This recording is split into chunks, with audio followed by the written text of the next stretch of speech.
একদিন বিশ্বনবী বললেন, বান্দার কোনো হক আল্লাহ কোনোদিন ছেড়ে দেয় না। আল্লাহর হক আল্লাহ মাফ করে, বান্দার হকের মাফ নাই। যদিও আমি নবী, আমার উপর যদি কোনো হক থাকে বলো, আমি দিয়ে দেব। কোনো সাহাবী দাঁড়ায় না। এক সাহাবী দাঁড়িয়ে বললেন, নবী, যুদ্ধের ময়দানে চাবুক চালানোর সময়, লাঠি চালানোর সময় এক কাফেরকে মারতে যেয়ে আপনার লাঠির বাড়ি আমার পিঠের মধ্যে পড়েছে। আপনি যেহেতু এই কিসাসটা আদায় করতে চান, আপনার পিঠে আমি লাঠির বাড়ি মেরে এটারে শোধবোধ করে দিতে চাই। সাইয়েদনা ওমরে ফারুক হাতের জামা এরকম পড়তে শুরু করছে, আয় এদিকে আয়, তোরে শোধবোধ করাই। বিশ্বনবী বললেন, ওমর রাখো, এটা বান্দার হক, মিটাতে দাও। বিশ্বনবী বললেন, আসো, তুমি এসে আমার পিঠে লাঠি দিয়ে চাবুক দিয়ে বাড়ি মারো।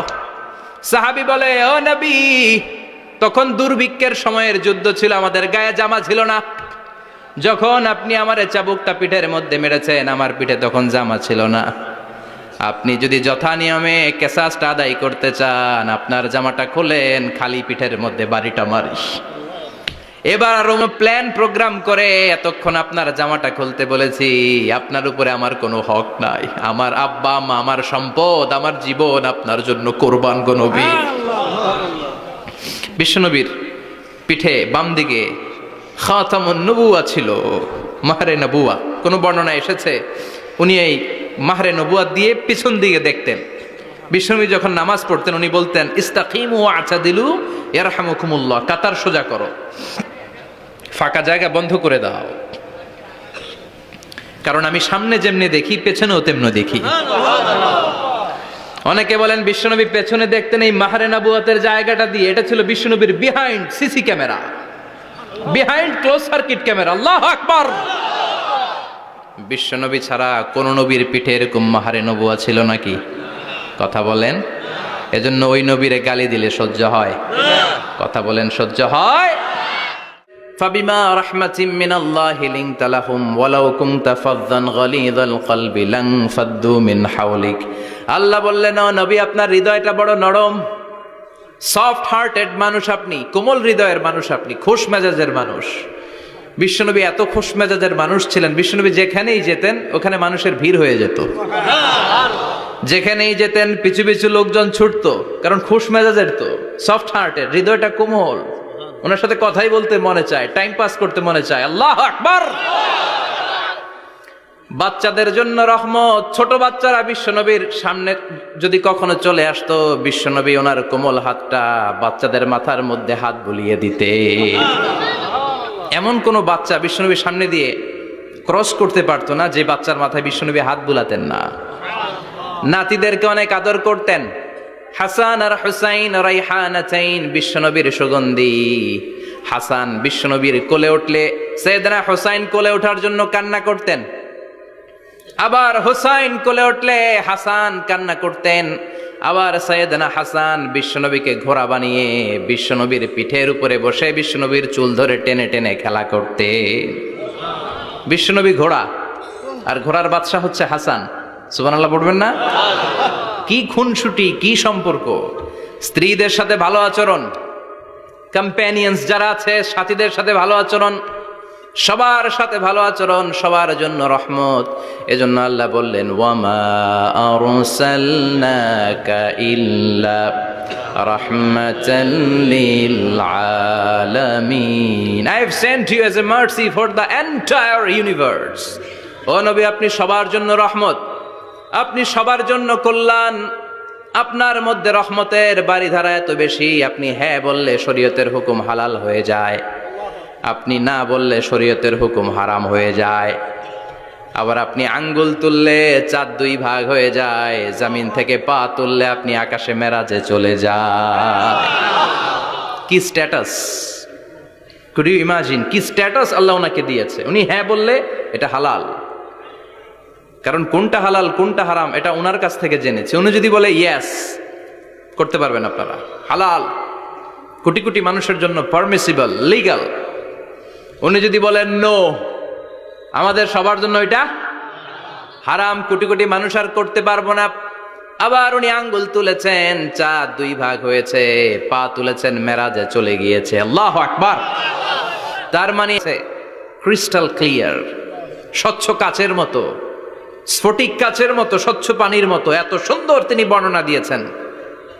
এই বর্ণনার উপর ভিত্তি করে লক্ষ লক্ষ মানুষ গোটা বিশ্ব থেকে কাবার প্রান্তরে জমা হয়, ঠিক কিনা? মাসাবাতান লিন্নাসি ওয়া আমনা, গোটা বিশ্বের মানুষের মিলন কেন্দ্র। আপনি যখন মসজিদুল হারামে যাবেন, মসজিদে নববীতে যাবেন, দেখবেন আজান হয়ে গেলে লক্ষ লক্ষ মানুষ কাবার দিকে ছুটে, ঠিক কিনা? আজান হওয়ার সাথে সাথে শারে আল হিজরা দিয়ে, জারওয়াল দিয়ে, গাজ্জা দিয়ে, আজিয়াদ রোড দিয়ে পঙ্গপালের মতো মানুষগুলো কাবা কেন্দ্রিক হতে শুরু করে। কারণ কাবা হচ্ছে অ্যাসেম্বলি পয়েন্ট, গ্যাদারিং পয়েন্ট, এটা মিলন কেন্দ্র। এই কাবাকে কেন্দ্র করে প্রতিদিন লক্ষ লক্ষ মানুষের মিলন মেলা বসে। চিল্লায় বলেন ঠিক কিনা? কেমন করে হজ পালন করবেন বিশ্বনবী শেখালেন। কারণ বিশ্বনবীরে বাদ দিলে হজ বোঝা যায় না। তার মানে বুঝলাম উনি হ্যাঁ বললে হালাল, না বললে হারাম। উনারে বাদ তো কোরআন বাদ, উনি বাদ তো হাদিস বাদ। কথা বলেন? উনি বাদ তো নামাজ বাদ, উনি বাদ তো রোজা বাদ, উনি বাদ তো হজ বাদ। এজন্য উনারে বাদ দিলে কোরআন বোঝা যায় না, নামাজ বোঝা যায় না, উনারে বাদ দিলে হজ বোঝা যায় না। তাই উনার সাথে যারা বেয়াদবি করবে ওদেরকেও এমনি এমনি ছেড়ে দেয়া যায় না। বিশ্বনবীর সাথে যদি বেয়াদবি করে এটা অনেক বড় ধরনের বেয়াদবি, এটা রাষ্ট্রীয় আইন করে ওকে শাস্তি দিতে হবে, ঠিক কিনা? বিশ্বনবীর বিরুদ্ধে যদি ব্লগে কিছু লিখে, কেউ ব্লগ লিখে, বিশ্বনবীর পারিবারিক জীবন নিয়ে যদি কেউ কটু কথা বলে, বাজে মন্তব্য করে, বিশ্বনবীর ব্যাপারে যদি শাহবাগের চত্বর থেকে, প্রজন্ম চত্বর থেকে কোনো কথা বলে, ওই বেয়াদবগুলারে ফাঁসির রশিতে ঝুলানোর দরকার আছে না নাই? Very sensitive issue. বিশ্বনবীর সম্মান গোটা উম্মার সম্মান। কারণ বিশ্বনবী বাদ তো পুরো ইসলাম বাদ। এজন্য আমার নবীর বিরুদ্ধে কথা বললে ওর সাথে আমাদের কোনো কথা নাই। চিল্লায় বলেন ঠিক কিনা? এই সেনসিটিভ ইস্যুতে আমরা সবাই এক। এখানে জামাত ইসলাম নাই, হেফাজত ইসলাম নাই, তাবলিগ নাই, আলিয়া নাই, কওমি নাই। বিশ্বনবীর সাথে বেয়াদবি করলে ওগুলোকে রাষ্ট্রীয়ভাবে ফাঁসি দেওয়ার দরকার, শাস্তি দেওয়ার দরকার আছে না নাই? সবাই একমত? এই বেয়াদবগুলোর সাথে আমাদের কোনো সম্পর্ক নাই। চিল্লায় বলেন ঠিক কিনা? এই বেয়াদবগুলো যদি নবীর ব্যাপারে আর কিছু বলে সবাই মাঠে নামতে রাজি আছেন তো? এদের বিরুদ্ধে মুষ্টিবদ্ধ হাত নিয়ে ময়দানে থাকতে রাজি আছো তো মুসলমান? কারা কারা রাজি হাত তুলে আল্লাহর দেখাও।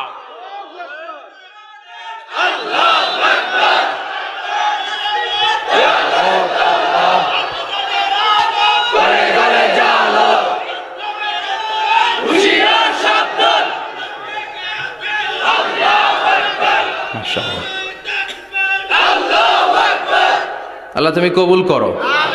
বিশ্বনবীর ভালোবাসা যেন আমরা অন্তরে রাখতে পারি, তুমি তৌফিক দাও। বিশ্বনবীর অনুসরণ এবং ভালোবাসা ছাড়া আল্লাহকে পাওয়া যাবে? আল্লাহকে যে পাইতে চায় হাজরাতের অনুসরণে, আরশ কুরসি লৌহ কালাম না চাইতে পেয়েছে সে। হাজরাতের অনুসরণে আরশ কুরসি লৌহ কালাম না চাইতে পেয়েছে সে। সুবহানাল্লাহ পড়েন। এজন্য আল্লাহ বললেন, নবী আপনাকে আমি গোটা বিশ্বের মানুষের জন্য রহমত করে পাঠালাম। আবার আপনার চরিত্রটা গোটা বিশ্বের মানুষের জন্য আমি মডেল করে দিলাম। আল্লাহু আকবার। ওয়া ইন্নাকা লাআলা খুলুকিন আযীম। ও নবী, চমৎকার একটা চরিত্রের উপরে আমি আপনাকে প্রতিষ্ঠিত রেখেছি। And verily you are on a very good standard of character. ও নবী, আপনার চরিত্রটা বড় সুন্দর। আপনার চরিত্রের মতো গোটা বিশ্বের কারো চরিত্র হতে পারে? পা থেকে মাথা পর্যন্ত বিশ্বনবীর চরিত্রে একটা কালো দাগ বসানোর মতো ক্ষমতা কারো আছে নাকি? কারণ বিশ্বনবীর চরিত্র হলো কোরআনের চরিত্র। মা আয়েশাকে বলা হলো, মা আমাদের পেয়ারা নবীর চরিত্র কেমন ছিল আমাদেরকে বলে শোনান। মা আয়েশা বললেন, ও সাহাবীরা, বিশ্বনবীর চরিত্র ছিল কোরআনের চরিত্র। কানা খুলুকুহু আল কোরআন। বিশ্বনবীর চরিত্র ছিল কোরআনের চরিত্র। পুরো কোরআনে 30 পারাতে থিওরিটিক্যালি যা বলে শোনানো হয়েছে, বিশ্বনবীর জীবনীতে চরিত্রে প্র্যাকটিক্যালি ওই সব কিছু করে দেখানো হয়েছে। পুরো কোরআনে 30 পারাতে থিওরিটিক্যালি যা বলা, বিশ্বনবীর চরিত্রে প্র্যাকটিক্যালি সেটা করে দেখানো। সুবহানাল্লাহ বাড়িতে যায় বলেন। আবার বিশ্বনবীর আরেক স্ত্রী উম্মে সালামা বলতেন, ইনদামা ইয়ামশি রাসূলুল্লাহ আলাল আরদি কাআন্নাল কুরআনের পানি দিয়ে ধৌত করলেন, আবার পেটের ভেতরে হৃদয়টাকে ঢুকিয়ে দিলেন। দিস ইজ কল্ড শাক্কে সাদার। উর্দু ফার্সিতে বলে সিনা চাক, ইংরেজিতে বলে ওপেন হার্ট সার্জারি। সুবহানাল্লাহ পড়বেন না? আমাদের অনেকের ওপেন হার্ট সার্জারি হয় না, গলা থেকে নাভি পর্যন্ত কাটা, সেলাই করে দিলে আবার বাঁচে। এটা বিশ্বনবীর সিনা চাক থেকে আবিষ্কার হয়েছে। পড়েন আল্লাহু আকবার। যে সমস্ত সাহাবারা বিশ্বনবীকে খালি গায়ে দেখেছে, উদম গায়ে দেখেছে, তারা বর্ণনা করেছে দুইটা কাপড় মাঝখান দিয়ে সেলাই করলে যেমনি দাগ দেখা যায়, আমরা বিশ্বনবীর গলা থেকে নাভি পর্যন্ত এরকম সেলাইয়ের দাগ দেখতে পেয়েছি। শাক্কুস সাদার, special status of the last Messenger Muhammad সাল্লাল্লাহু। আর কোন নবীকে আল্লাহ এটা দেয় নাই। খুশি না বেজার? আবার উনি হলেন সাহিবুল মেরাজ। ওনার মেরাজ হয়েছে, আর কোন নবীর হয়েছে নাকি? কথা বলেন। বিশ্বনবীর হৃদয়টা বড় ভাঙা, কলিজার টুকরা স্ত্রী খাদিজা নাই। এই কবরস্থানে অনেক কাফির মুশরিকেরও কবর আছে, তো ওদের কবরস্থান কি জান্নাত হতে পারে? এটাকে মাকবারা বলবেন। মাকবারা মাআলা বা মুআল্লা, আর মদিনায় হচ্ছে মাকবারাতুল বাকিয়া। মুআল্লা কবরস্থান মক্কায়, আর বাকি কবরস্থান মদিনায়। এর পাশে বিশাল এক পাহাড়, হেরেম শরীফ থেকে দেখা যায় জাবালে হাজুন, এর পাদদেশে বিশ্বনবী নিজ হাতে সাইয়্যিদাতুনা খাদিজাকে কবর দিয়েছেন। কবর দিয়ে সবাই চলে যায়, বিশ্বনবী যায় না। দাঁড়িয়ে দাঁড়িয়ে কাঁদতে লাগলেন। সাইয়েদনা আবু বকর বলে, নবী চলেন ঘরে ফিরে যাই। বিশ্বনবী বললেন, তুমি যাও, আমি যাব না। যেই মহিলাটাকে এইমাত্র কবর দিলাম সাধারণ মহিলা না, আমার বিপদের দিনের সঙ্গিনী খাদিজা। আজীবন আমাকে ছাতার মতো শেল্টার দিয়েছে, সমস্ত সম্পদ আমার পায়ের সামনে বিছিয়ে দিয়েছে রে আবু বকর। থাকার দরকার নাই, আবু বকরের সাথে চলে যান। রব্বুল আলামিন বলেছেন, ওই কবরের 3টা প্রশ্নের জবাব দিতে যদি খাদিজার সমস্যা হয়, আরশের উপর থেকে 3টা কবরের প্রশ্নের জবাব আল্লাহ নিজেই দিয়ে দিবে। কি প্যার করতেন বিশ্বনবীকে। সাইয়্যিদাতুনা খাদিজা ইন্তেকাল করলেন, চাচা আবু তালেব ইন্তেকাল করল। দাওয়াত দেওয়ার জন্য বিশ্বনবী ওই তায়েফের ময়দানে গেলেন। তায়েফের ছেলেরাও পাথর মেরে বিশ্বনবীর দেহটারে ঝাঁঝরা করে দিল। বলেন ঠিক কিনা? খেয়ে না খেয়ে দিন প্রচারের কাজে নিজেকে দিয়েছ বিলিয়ে। তায়েফের কাফিরেরা চিনল না সে আলো, দুষ্ট ছেলেদের পিছু দিল লেলিয়ে। পাথরের আঘাতে ক্ষত বিক্ষত হয়ে সারা শরীর থেকে রক্ত ঝরে। হে রাসূল, জিব্রাইল বললেন, নবী এটা সাধারণ পাহাড় নয়, এই পাহাড়ের কথা আল্লাহ কোরআনে বলেছেন, এই পাহাড়ের কসম আল্লাহ কোরআনে খেয়েছেন। এই পাহাড়টা হলো আপনার ভাই মুসার পাহাড়, তুর পাহাড়। তুর পাহাড়ে তিনি দোয়া করলেন। কত কিছু করে বিশ্বনবীকে আল্লাহর আরশে নিয়ে যাওয়া হলো। সাহিবুল মেরাজ। বিশ্বনবী ছাড়া আর কোন নবীর কি এরকম মেরাজ হয়েছে? সবাই বলেন হয়েছে।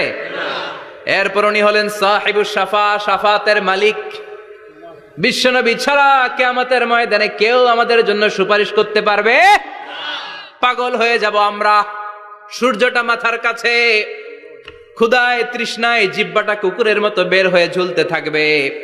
মাথার মগজগুলো গলে গলে নাকের ছিদ্র দিয়ে কানের ছিদ্র দিয়ে বেয়ে বেয়ে পড়তে থাকবে। বাবা ছেলের দেখলে দিবে দৌড়, বলবে চিনি না, ইয়া নাফসি আল্লাহ আমারে বাঁচাও। ঠিক কিনা? পীর সাহেব মুরিদ রে বলবে চিনি না, মুরিদ পীর সাহেব রে বলবে চিনি না। জায়গা মতো যাও মাকামে মাহমুদে, বিশ্বনবীকে সেজদায় পড়ে থাকতে দেখবা। ওই নবী ছাড়া আজকের এই ভয়ঙ্কর আমাদের সবার বিপদের দিন, এই বিপদের দিনে আল্লাহর সামনে দাঁড়িয়ে কথা বলার মতো সাহস আজকে কারো নাই। বিশ্বনবী কাঁদতে থাকবেন, সেজদায় পড়ে কাঁদবেন। সবার জিকির ইয়া নফসি ইয়া নফসি, বিশ্বনবীর জিকির ইয়া উম্মতি। কাঁদতে কাঁদতে নবী আমার বেহুশ, সবাই বিশ্বনবীর চারদিকে দাঁড়িয়ে থাকবে গোল হয়ে। আমার নবী মাকামে মাহমুদে সেজদায় পড়ে থাকবে। বিশ্বনবীর কান্না দেখে আল্লাহর সহ্য হবে না। আল্লাহ বলবে, না নবী ইরফা রাসাক, মাথা উঠান। আর সইতে পারি না, সাল তোতা, এবার চান কি লাগবে আপনার, সব দেব। ওয়াশফা তুশাফা, যার জন্য সুপারিশ করবেন যাবা, এই দোয়াটা করলেই কবুল করে নিয়েছে কে? আল্লাহ। সব নবীর ওই দোয়াটা দুনিয়াতেই করেছেন, শুধুমাত্র কেবলমাত্র বিশ্বনবী তার স্পেশাল দোয়াটা আজ পর্যন্ত এখন পর্যন্ত করে নাই। বিশ্বনবী বলেন, ওয়া ইন্নী আখতাবিউ দাওয়াতি শাফাআতান লি উম্মতি ইয়াউমাল কিয়ামাহ, আমি আমার দোয়াটা, আমি আমার স্পেশাল সাপ্লিকেশনটা কিয়ামতের দিন কঠিন মুসিবতের কালে তোমরা যখন বিপদে পড়ে যাবা, আমার স্পেশাল দোয়াটা ওই দিন করে আমি তোমাদের সুপারিশ করে জান্নাতে পাঠায়া দেব। সাহিবুশ শাফা, বিশ্বনবী ছাড়া কথা বলার মতো ক্ষমতা, স্পর্ধা, সাহস সেদিন কারো থাকবে না। চিৎকার করে বলেন ঠিক কিনা? আবার উনি সাহিবুল কাউসার, উনি কাউসারের মালিক, আল্লাহ ওনাকে কাউসার দিবেন। অন্য নবীদেরও দিছে না? কথা বলেন, কাউসার দিয়েছে। কি মজার পানি, আহলা মিনাল আসাল, মধুর চাইতেও মিষ্টি, সুইটার দেন হানি, মধুর চাইতেও মিষ্টি, আব্রাদু মিনাস সালজ, বরফের চাইতেও ঠান্ডা, আবিয়াদু মিনাল লাবান, দুধের চাইতেও সাদা। এক ঢোক যে পান করবে আজীবনের জন্য তৃষ্ণা চলে যাবে। সাহিবুল কাউসার, তৃষ্ণার চোটে সাহিবুল মাকাম আল মাহমুদ। আজানের পরে দোয়াতে বলি না, আতি মুহাম্মাদিনিল ওয়াসিলাতা ওয়াল ফাদিলা ওয়া বাআসহু মাকামান মাহমুদা। ও আল্লাহ, আমার নবীর আপনি মাকামে মাহমুদ দেন। মুফাসসিরিন ইকরাম, মুহাদ্দিসিন ইকরাম এই মাকামে মাহমুদ কি, এটার ব্যাখ্যা করতে যে হয়রান হয়েছেন। কেউ বলেছেন কিয়ামতের ময়দানে বিশাল একটা সিংহাসন, কেউ বলেছে জান্নাতের মধ্যে একটা সিংহাসন, কেউ বলেছে না না, আমার আল্লাহর আরশের পাশে স্পেশাল একটা জায়গা আছে, ওই জায়গাটার নাম হলো মাকামে মাহমুদ। ওখানে বিশ্বনবী বসবেন। এই নবীর সাথে কারো স্ট্যাটাসের কোনো তুলনা চলে? কথা বলতে হবে। এই নবীরে গালি দিলে কলিজায় আগুন লাগে না? এই নবীর বিরুদ্ধে কিনা? উনি আছে কোম্পানিগঞ্জ বাজারের ওইদিকে, আমি এদিকে, আমি পালোয়ান স্বাস্থ্যের সমস্যা নাই, ঠিক কিনা? কারণ কাছে নাই। কিন্তু বিশ্বনবী এমন পাওয়ারফুল ছিলেন, কাছে আর দূরে কোনো কথা না, ডানে বায়ে সামনে পেছনে 1 মাসের দূরত্ব। এই লোকেশনের মধ্যে যদি কোনো কাফের মুশরিকের আন্ডা বাচ্চা থেকে থাকে, বিশ্বনবীর ব্যাপারে ভয় তাদের অন্তরের মধ্যে ঢুকিয়ে দেয় কে? এজন্য বিশ্বনবীর সাথে কারো মর্যাদার কোনো তুলনা চলে না। বিশ্বনবী আমাদের মডেল। আমাদের মডেল কে? কথা বলেন সবাই।